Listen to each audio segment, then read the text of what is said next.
রোজার ঈদ শেষ হওয়ার পর যখন একটা জামাই তার মাসুম 2 হাত পেতে বউয়ের কাছে তার ভাগের সালামি চায়, তখন জান, এই জান, একটা আসো তো।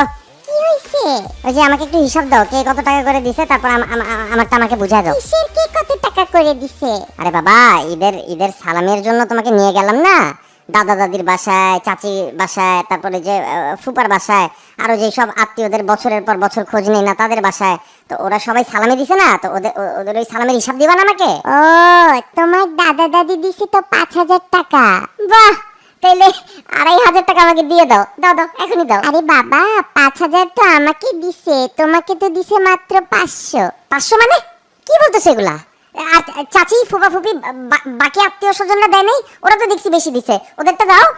তোমার চাচি, ফুপা ফুপি, বাকিদের সবাই সালামি মিলাই 40,000 হইছে। জানো কি যে খুশি হইছি। আমি তো তোমার আগেই কইছিলাম আমার আত্মীয় স্বজন অনেক মন বড়, বুঝছো? 2 হাত পেতে দেয় একদম, মানে টাকা একদম শেষ হয় না। দাও তাইলে ওই 20,000 টাকা দাও, আর এই দাদার ওই 500 টাকা, 20,500 টাকা দাও, দাও এখনই দাও। কিন্তু 40,000-এর মধ্যে তো তোমার মাত্র 3,000 টাকা, বাকি 37,000 টাকা তো আমাকে দিছে। এটা কি বললা? আচ্ছা আচ্ছা, হয়তো ভুল করে দিছে, তুমি বুঝো নাই মনে হয়। যেটাই দেখ, টোটাল টাকা আধা দিয়ে ভাগ করো, তো তোমার কিছু অর্ধেক রাখো, আমাকে অর্ধেক দাও। না কেন, আমি এগুলো জমায় ড্রেস কিনবো, আর তোমারটাও রেখে দিব নিজের কাছে। তোমাকে দিলে তো উল্টা পাল্টা খরচ করবা, আমার কাছে থাক। হ্যাঁ, লাগলে অল্প অল্প করে নিও। তোমার কি মাথা ঠিক আছে নাকি? বিয়ে করার আগে তো এইসব টাকা আমি পাইতাম, তা আমারটা আমাকে দিবা না?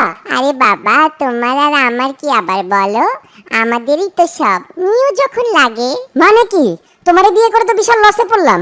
বিয়ের আগে খালি শুনতাম সাকসেসফুল লোকের পিছনে কি একটা নারীর হাত থাকে, কিন্তু তুমি তো 2 হাত নিয়ে আমাকে লুটে পুটে খাইতেছো। আমি কিছু জানি না, আমার 20,500 টাকা আমাকে দাও, এখনই দাও। এই ফালতু ছোট লোক কথাকার, ফালতু কথা বলবা না, বুঝছো? কি লুটে পুটে খাইছি তোমার কাছে? কি ছিল তোমার কাছে? হ্যাঁ, কি ছিল? আর বললাম তো আমার কাছে রেখে দিচ্ছি, যখন লাগে নিয়ে নিও। এই বেটি, তোমার মাথা কি পুরো গেছে নাকি? তাহলে তোমার বিয়ে করার কি দরকার ছিল? তুমিও তোমার মায়ের কাছে থাকতা, আমার যখন দরকারি তো নিয়ে আসতাম। তাতে তো তোমার মা রাজি হয় নাই, জোর করে তো বিয়ে করাই দিল। তো এখন টাকার বিষয়ে আমি রাজি হবো কেন? দূর পাগল, বউ আর টাকা কি এক? মাফ চাইতেছি, বুঝছো জান, মাফ চাইতেছি, প্লিজ দাও। আমার 3,000 টাকা দিয়ে দাও, আর লাগবে না, বাকি টাকা লাগবে না, তুমি 3,000 টাকাই দাও, বাকিগুলো তুমি রাখো। আমাকে 3,000 টাকা দিয়ে দাও জান, প্লিজ জান, 3,000 টাকা দাও। ঠিক আছে, এই নাও। আর শুনো, বাজারে যে একটু মাংস টাংস কিনে আনো, বুঝছো? বাসায় তো তেমন কিচ্ছু নাই, শেষ হয়ে যাবে তো। আচ্ছা ঠিক আছে, যাইতেছি, দাও, বাজারের টাকা দাও। ও মা, এই যে দিলাম তো 3,000 টাকা, এই 3,000 টাকা দিয়ে মাংস কিনলে আমার থাকবে কি? তোমার জন্যই তো রান্না করব, সবই তো তোমার থাকবে। যাও। দূর বেডি, এই যে মোর চ্যানেলে আপনারা ঢুকছেন, বুঝছেন? এইতে যদি এখন সাবস্ক্রাইব না করেন তাহলে কিন্তু মুই আর ভিডিও আপলোড দিব না। হেল লাগিয়া আগে সাবস্ক্রাইব করবেন, সেই পরে ভিডিও দেখবেন, ঠিক আছে? আল্লাহ।